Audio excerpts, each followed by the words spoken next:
Hey, this is Liz Manning. I'm a kitchen and bath designer with Carte Home Design. If you want to learn the 6 and 7 figure science to success, significantly increase your revenue, and learn how to successfully build professional relationships, you should be listening to the Sell Without Selling podcast with my good friend, Stacey O'Byrne. If you're ready to get out of your own way to follow the 7-figure science of success, then welcome to Sell Without Selling. Tune in with renowned international speaker Stacey O'Byrne as she shows you how mastering relationships, achieving the proper mindset, and attaining the necessary motivation will catapult you away from failure and onto your journey to greatness. And now, here is your host, Stacey O'Byrne. Hey, welcome back to another episode of Sell Without Selling. I'm your host, Stacey O'Byrne, and I believe that learning the art and the science of how to sell without selling is the only way to achieve high 6 and 7-figure success. Today, I'm speaking with a really good friend of mine, Liz Manning. Liz Manning is an expert kitchen and bath designer at a boutique firm, Carte Home Design, with 12 years of experience and an extensive background in fine arts. Liz loves to be a partner and guide for clients through a creative process. Her goal is to keep functionality, aesthetics, and budget in mind while transforming your unique space into a reality. You know, Liz and I share a lot of same values, and I am so excited for you to hear our conversation. Hey, I believe that learning the art and the science of how to sell without selling is the only way to achieve a high 6 and 7-figure income and success. I am so excited for you to hear our conversation today. And really quick, if you're a business owner, entrepreneur, or sales professional, and you haven't hit the level of success that you've wanted or needed, or if you're stuck and needing a pivot in your business and your success, or you just want more, and you understand the importance of having a coach to help identify the blind spots, increase accountability, and help with success strategies to take you, your business, your income, and your success to the next level. If that sounds like something for you, then head over to pivotpointadvantage.com/I-want-success. That's pivotpointadvantage.com/I-want-success. There's a quick application there that will lead to a personal phone call with me to see if we're a great fit for each other. Okay, let's do this. Liz, how are you? Welcome to the show. Hi, I'm great. Thank you for having me. I'm really excited to speak with you. You know, I'm so honored you're here. I know how crazy busy you are. I know that you've got extensive travel plans coming up right now. I know you have a lot going on in your business, and I was blessed and honored when you said, let's do this. So let's talk about your journey because, you know, as we all know, being an entrepreneur is just so easy, right? You just put up a sign and say, welcome, and then all of a sudden you're a gazillionaire, right? Sure, that's exactly how it works. I like how you shook your head no on that. Yeah, it's that easy. Stace, have you been drinking on me? So the answer is no, not yet. So what's the journey been like for you? I guess like starting from the beginning of my career and how I got into what I'm doing is I've always had an affinity towards art. I've always been very creative. I had very supportive parents who helped me in that journey. And I've had peers along the way where going into the world of creativity was not an option of, oh, you should get a real job and then you can do that as a hobby. So it was a fantastic journey for me to be able to pursue art as a career choice and have the support behind that. So I went in college, I majored in both graphic design and studio art. And in my final semester, realizing like, hey, I love these things. They're not what I truly love. And my passion is towards interior design. So finished up school and signed up for some more semesters because, you know, keep it rolling while it's going. Right. So I found a program that was at a community college in St. Louis that did a 2-year interior design program that I did in 1.5 years and added kitchen and bath to it, and realized I loved kitchen and bath and I wanted that as my career choice. had an internship at a big firm in St. Louis and spent 6 years there. Hopped over to another big firm and stayed 6 years there, and then decided I wanted something that was more in line with my values and where I wanted to be at, which is a smaller boutique. I found some peers that are absolutely wonderful, and I work for a lady who started the firm, Carte Home Design, and here I am. It's been a great journey. That's fantastic. So following your passion, following your dream, and building your success wrapped around your values. I think when we first start out, our pursuit of success is one thing. And then as we start the journey of success, I think it becomes something else. So how do you define success today? I think that would be having my cup full in many different areas, like not just in my business and my personal life and my my friendships and in just all areas, and not just it's not all about business. It's not all about personal. It's everything. Yeah, it's about the ebb and flow. It's about the harmony.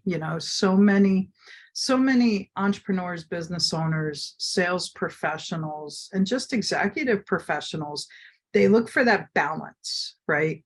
And can we just agree and admit that there's no such thing as balance? We'll never get it, No.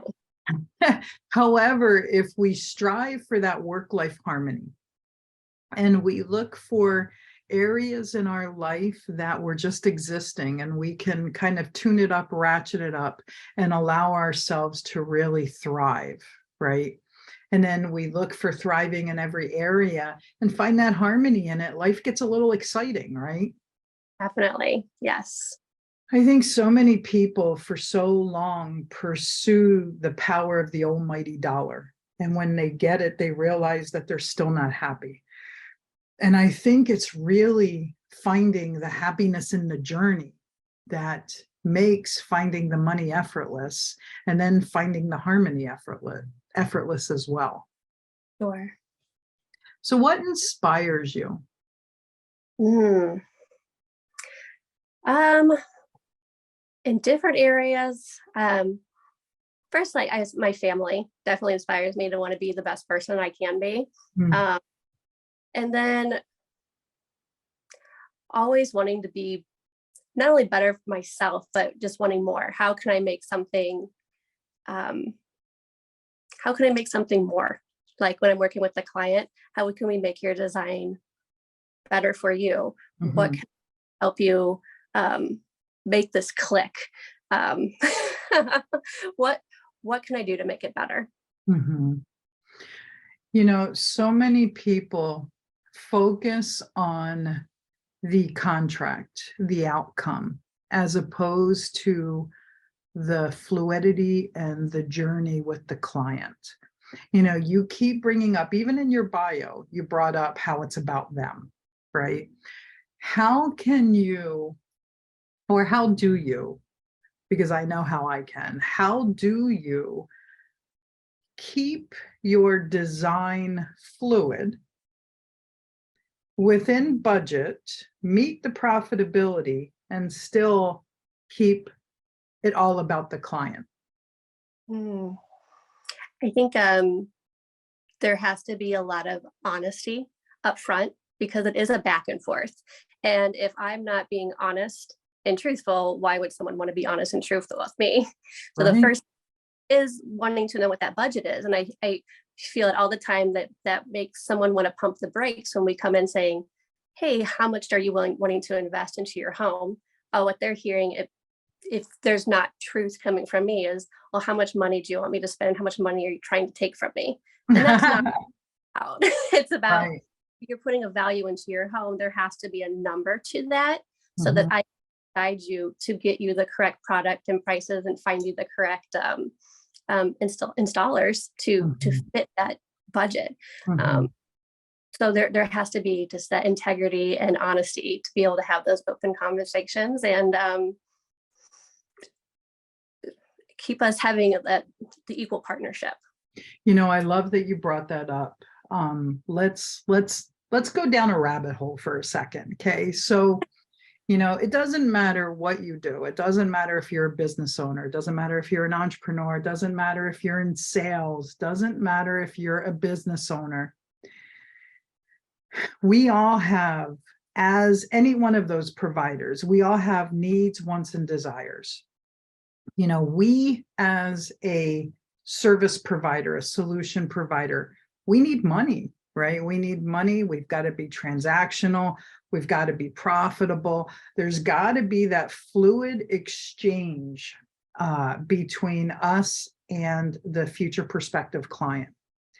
Now, what happens is money is such a trigger for people.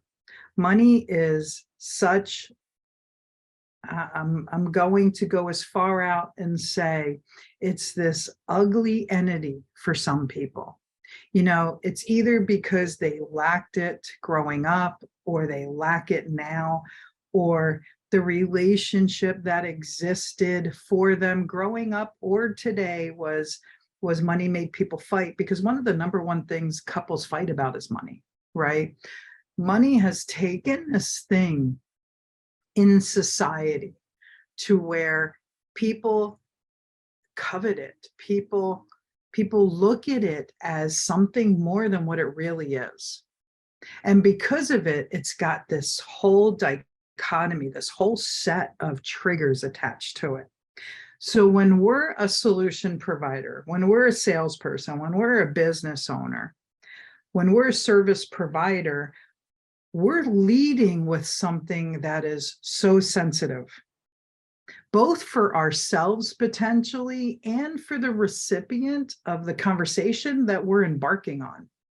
So for us, if we've got lack, if we've got need, then we've got all this energy that's wrapped up into this presentation that we're either delivering or getting ready to deliver.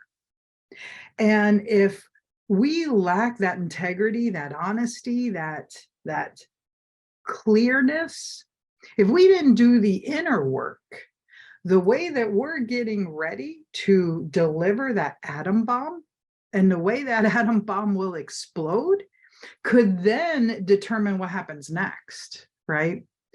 When we're having these conversations with our future prospective client, it is so important to understand our model of the world when it comes to the projection of the conversation, and so that we can understand their model of the world when it comes to their ability to receive the conversation.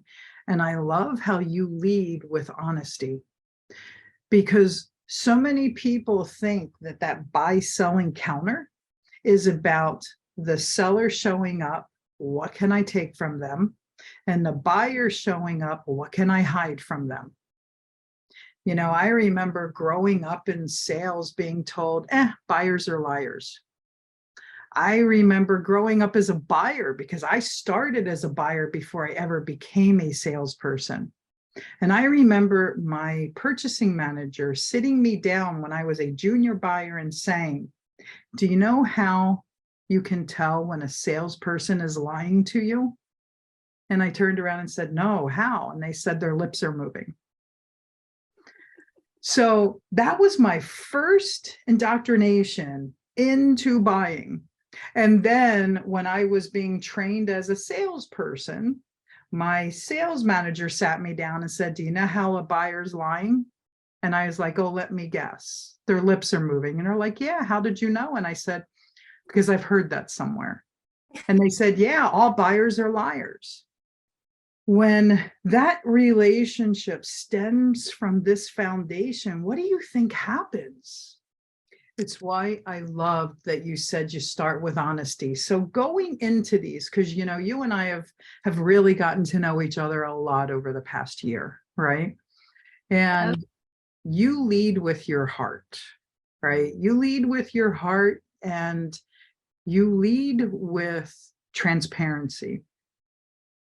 Now, with that entire foundation that I just laid out, because do you agree that exists in any world of sales and buying? Oh, for sure. I would say that my first dip into this career path, um, I was an artist who decided to sell and didn't quite understand what selling was. And having to align myself with saying that I'm in sales, like it was really incongruent for me for a really long time. And having to um, understand that you can be an honest salesperson. That was a huge lesson learned for me. Yeah. So when we go into this with that perception kind of existing in the world as it is today, right? How does someone, or how did you step into it and find the ability to still make it simple, effortless, lead with the heart and be honest and allow it to be received for the sincerity that it's truly delivered? Hmm.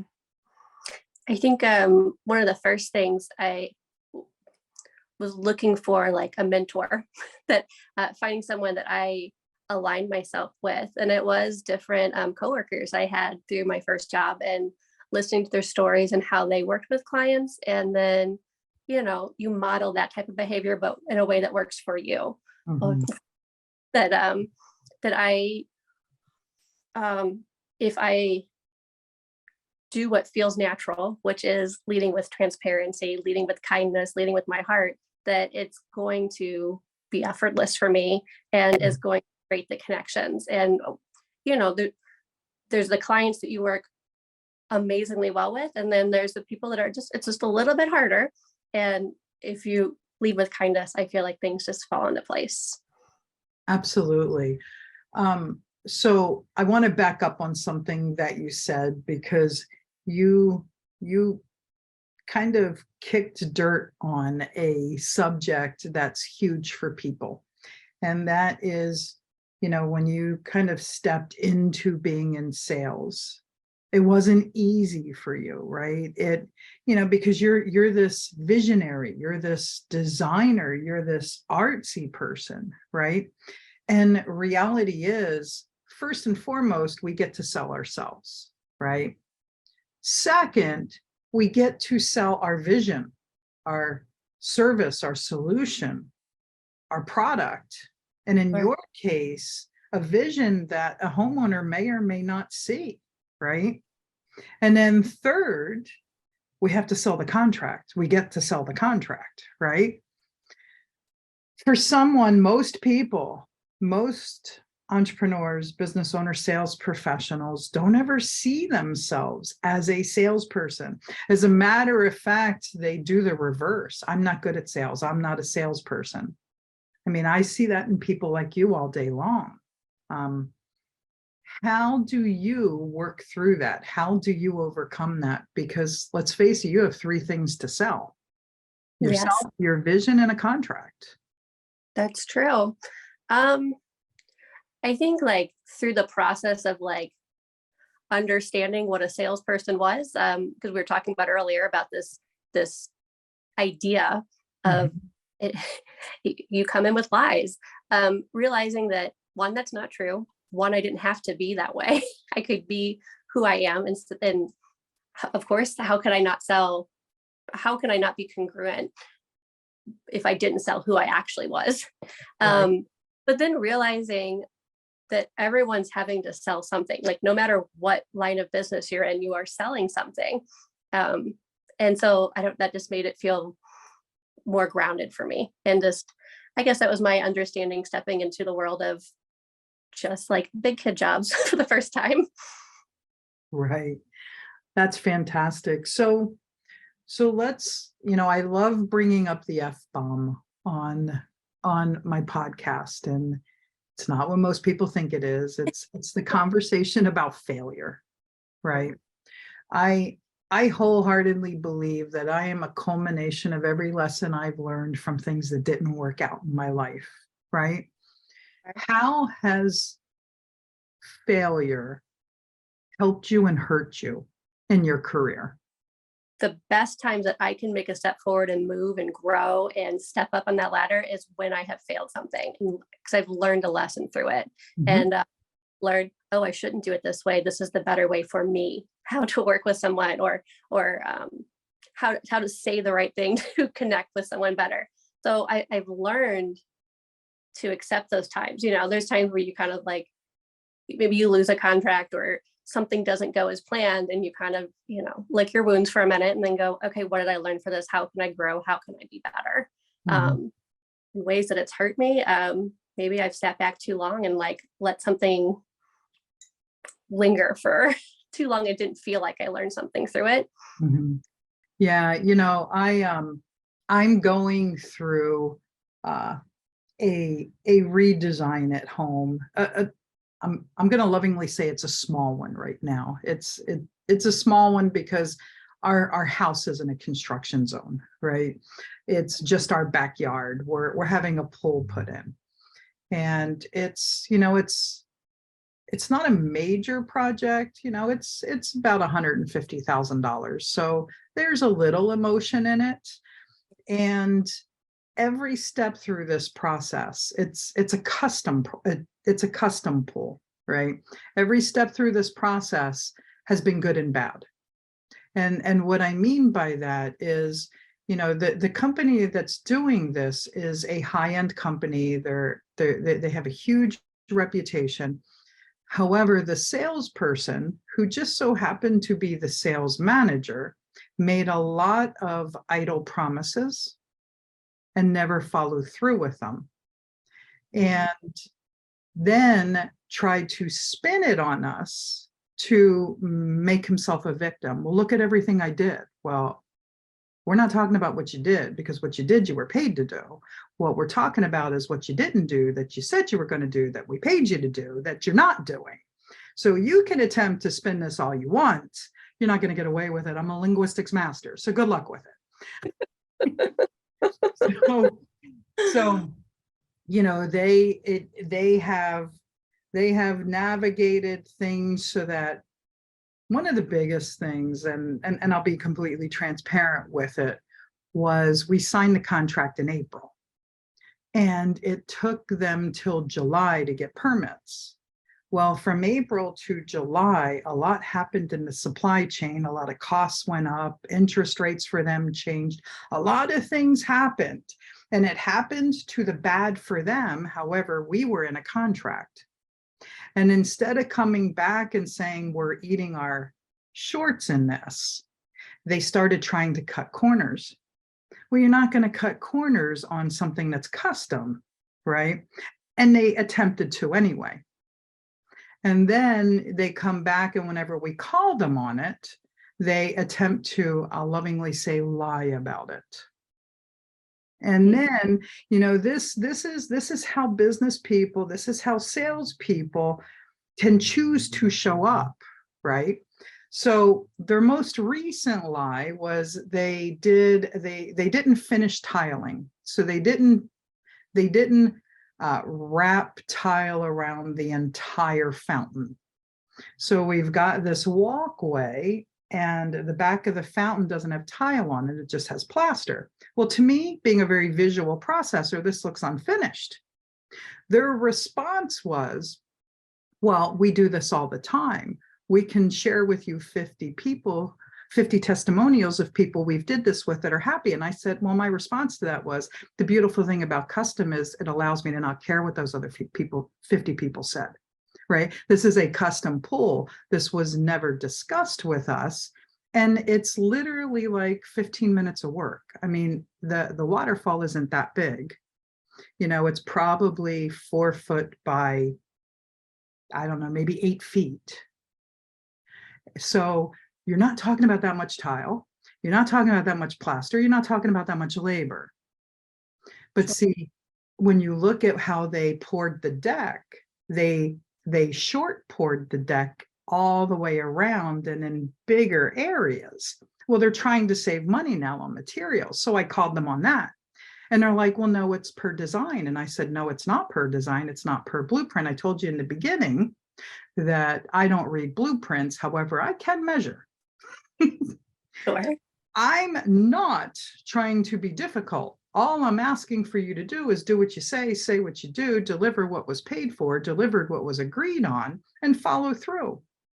So now they're playing games with me. And then they turned around and they said, oh, well, the tile's out of stock. And I go, that's great. Just give me the manufacturer, the part number. My brother's in construction. I'll give it to him. He'll find it. Oh, no. That's okay. We want to find it. And I was like, oh, so you got caught with your pants down again. See, what happens is salespeople think buyers are dumb.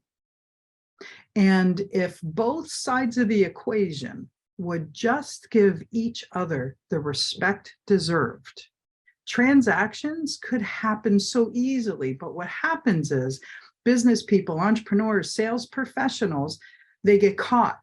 They trip over something. They make a mistake. They make an error, whatever it is.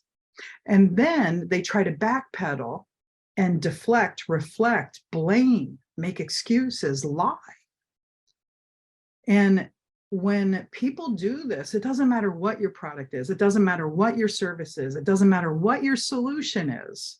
That is the wrong tactic. I mean, you're in people's houses doing kitchen and bath.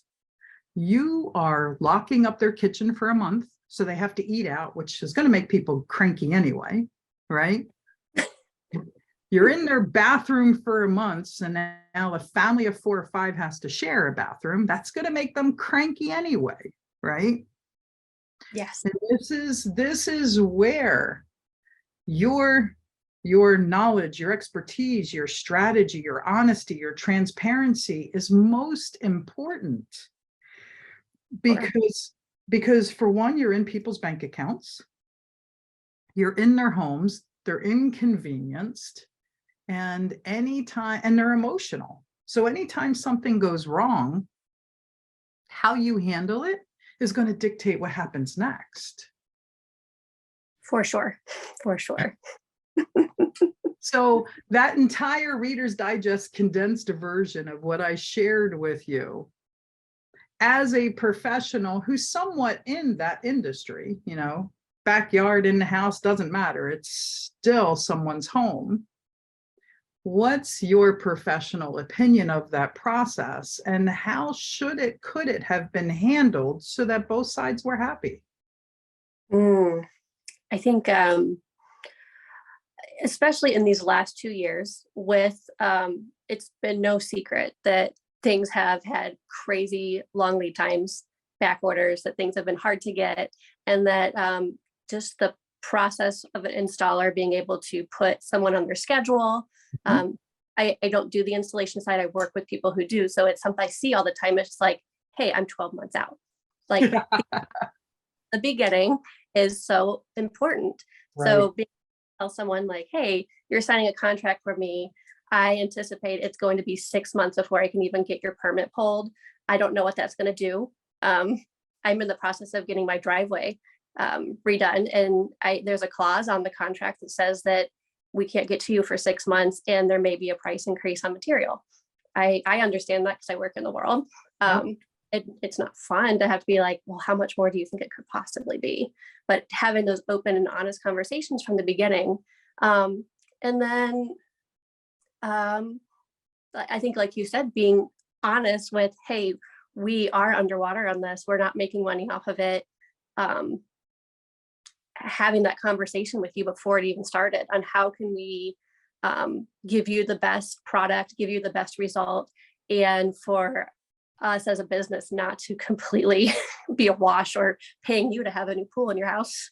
Yeah, I mean, just back on this scenario, they really pushed me to put in a lounge ledge, which is a shallow pedestal that has minimal water in it that you can put lounge chairs in, right?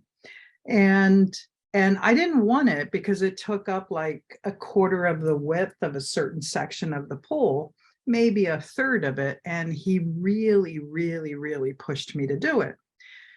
So I was like, you know what? You do this all day long. You're the professional. If you think it's that valuable, then sure, add it to it.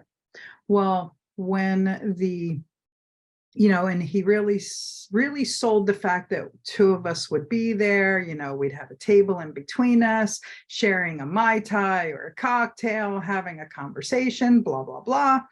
So, it romanticized it, the whole vision of it. Sold, done, stamped, approved, absolutely. Then when they build it out, remember, I've been catching them reducing materials. They built the ledge shorter, shallower, because it was too expensive for them for all the materials they needed. Well, when I went out there, when it was done, it didn't fit a reclining chair like they had said. Didn't fit one, let alone two. So then he was like, oh, well, that's okay. Just lay it horizontally and then one person can be up there. And I said, that's not the vision you sold. That's not the vision I bought. So we got in this huge, I'm going to call it an argument, because he was really an asshole about it. And because of the approach he took with me, I dug in and I was like, it's not per contract. If he would have just had a conversation, I would have been a hell of a lot more flexible. However, because he tried to lie, because they tried to hide it, because they tried to manipulate it, and then because he dug in and he was an ass about it, I turned around and said, you have two options, fix it or drill it out. Not my problem. And they ended up fixing it. And I know that it's probably still not going to fit it. However, I also know that they had to put a hell of a lot more into it. Now, the measurements are iffy, so I'm probably going to have a hard time finding chairs now that fit there. However, if they would just as a supplier have handled it differently, the entire process would have been different. Because I'm like the easiest buyer in the world. If you can show me that I want it, if you can show me I need it, if you can show me I should have it, here's my credit card. We're done, right? Lie to me once and you're dead. I can't imagine. So back on the failure part, right? Going through that whole process, have you ever had an instance to where your values met profitability, or lack of profitability, I should say? So you had a problem, which then possibly created a problem for a client.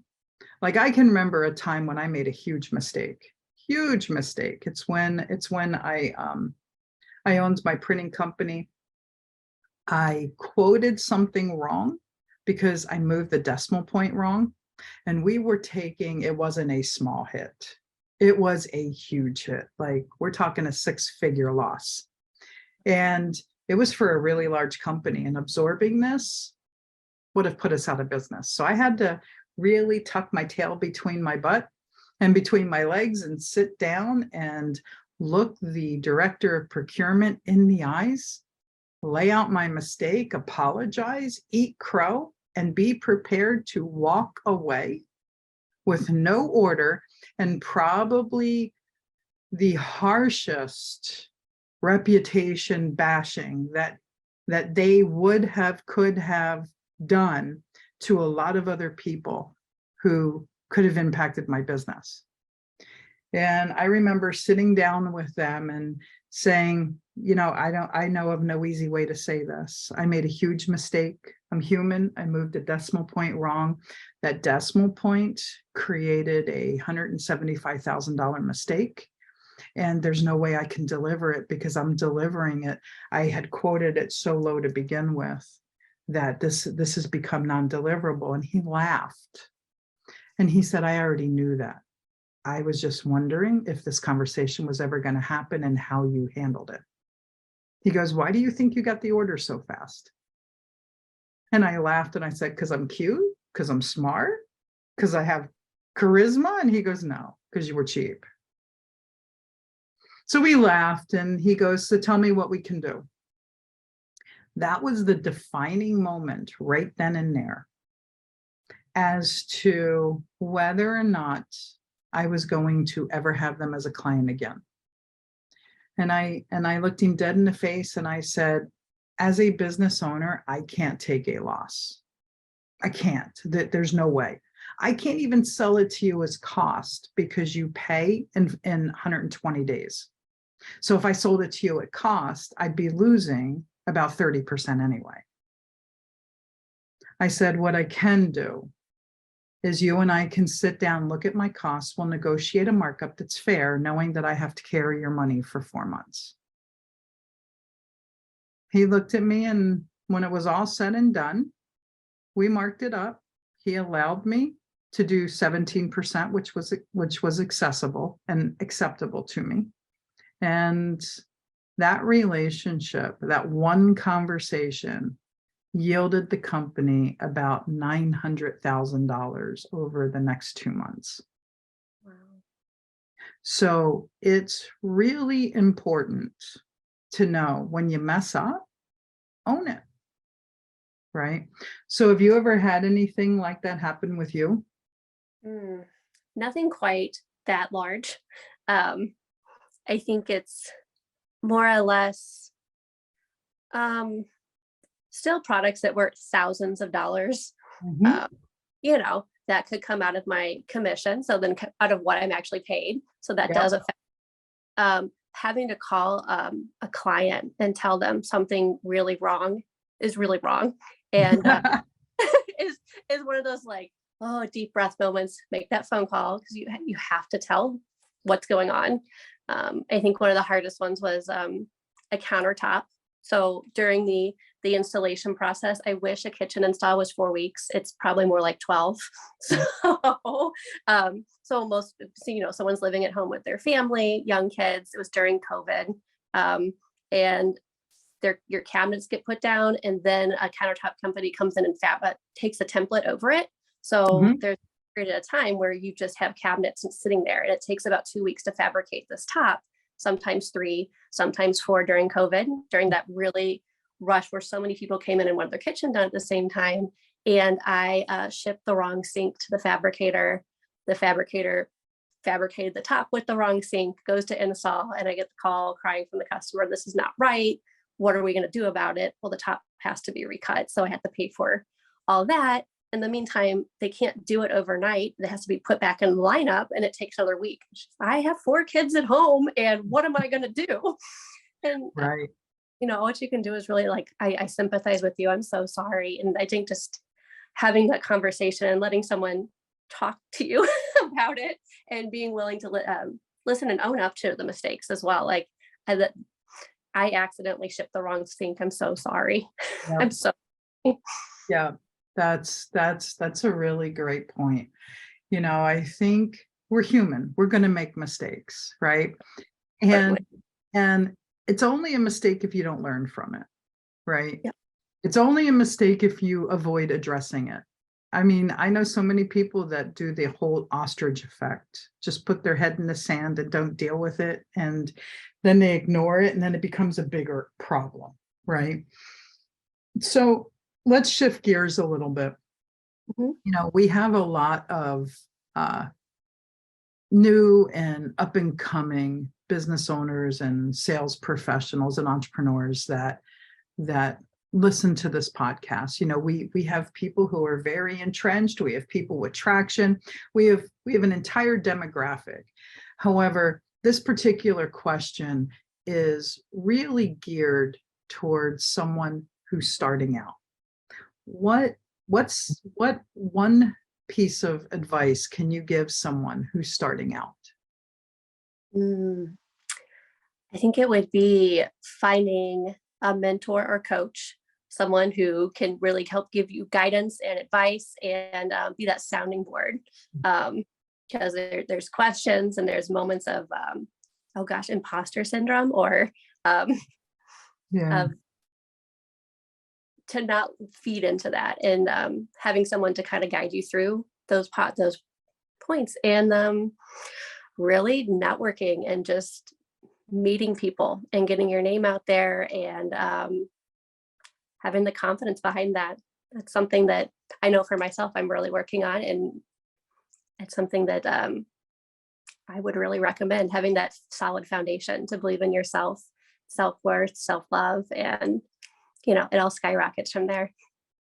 That's great advice. Now, let's shift gears for that person who's in the trenches, right? Mhm. Who's in the trenches and, let's face it, inflation's a real thing. Interest rates are going up. The looming signs of recession is ahead of us, which means that the itty bitty shitty committee is firing on all cylinders right now, right? And I think if you really step back, if you've been doing what you've been doing for a while, then you've probably seen this type of economy maybe 2 or 3 times. What's your advice to that person who is, for lack of a better description, paralyzed by what's happening in the economy right now, and the itty bitty shitty committee's allowed, and the belief system is, oh, I can't move forward, I can't make sales happen, I can't, whatever that is. Mm. I think in those type of situations, just like looking for the good, because if you're only going to look for bad, you're only going to see that. You're only going to see everything awful that's going on. And there is so much still so good. And so there are people that are still going to buy things.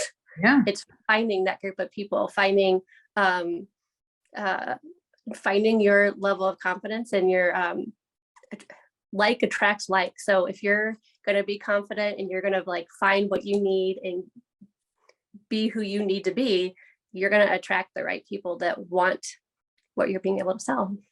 I love that advice. Thank you. You're right. People are still buying.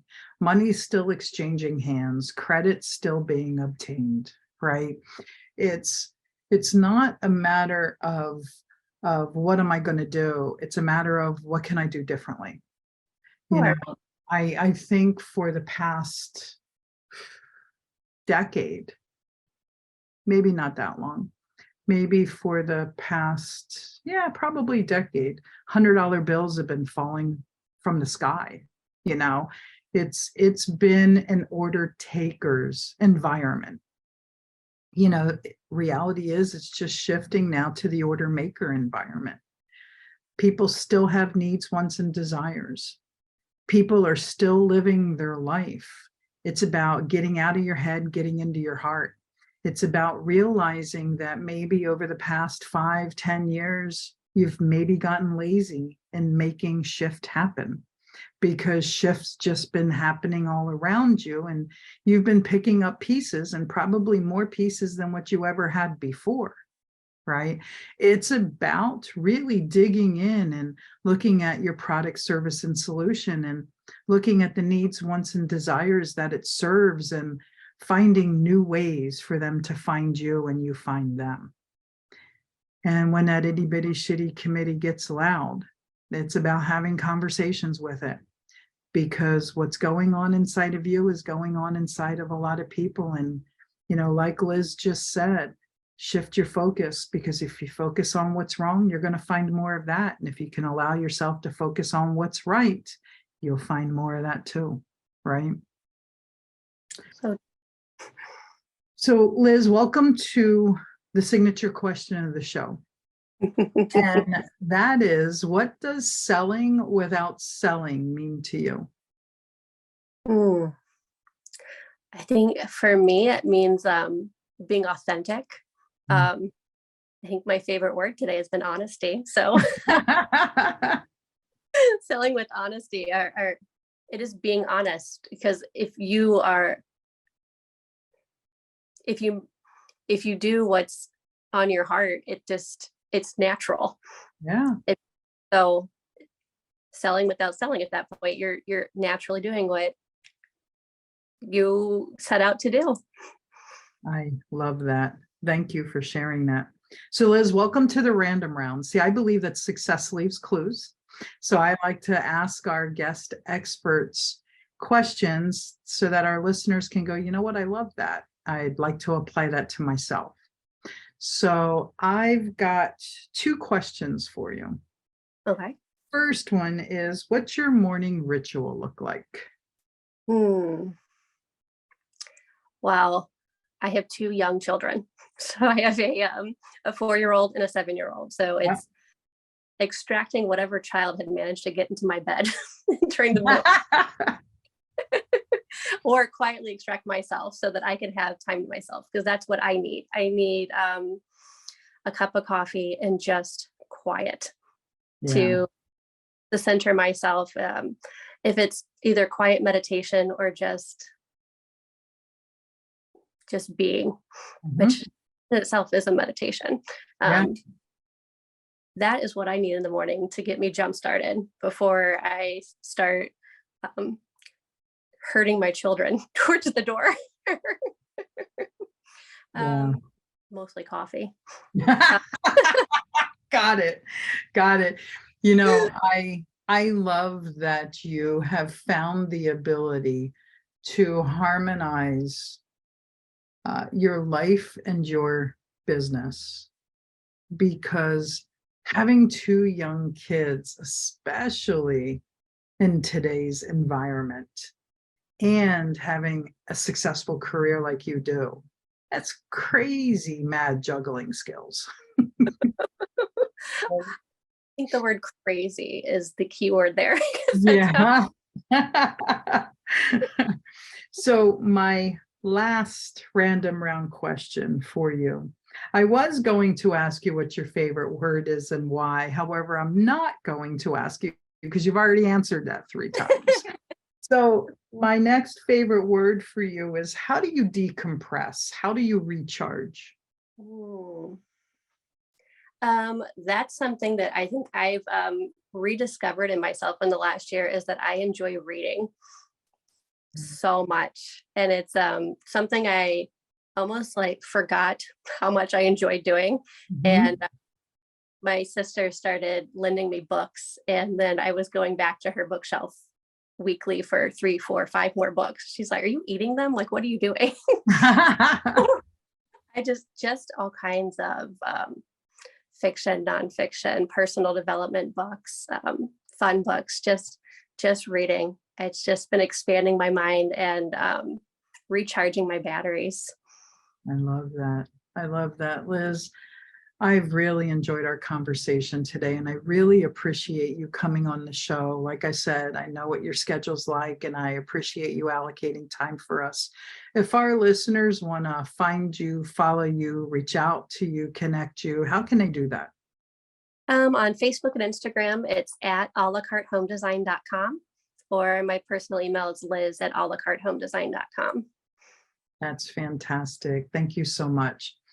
Hey, your success is important to me, and it's also important to me to make sure that these episodes are valuable to you and for you. I'd love for you to do 3 things right now.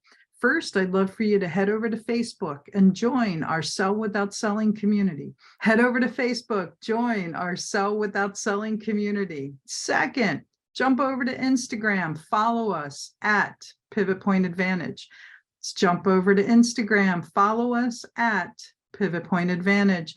Last and definitely not least, I'd love to chat with you, get feedback on the episodes, and find out any topics you're interested in that will help make this show more powerful and helpful to you achieving the success that you've always dreamed of, desired, and know you deserve. Head over to pivotpointadvantage.com/talk to Stacey. That's pivotpointadvantage.com/talk to Stacey. Let's get a 15-minute call on the schedule. And always remember this: choice is a powerful thing, and suffering is always optional. Get out of your way so you can get on your way, so you can finally have your way. Thanks so much for listening, and I look forward to talking with you soon.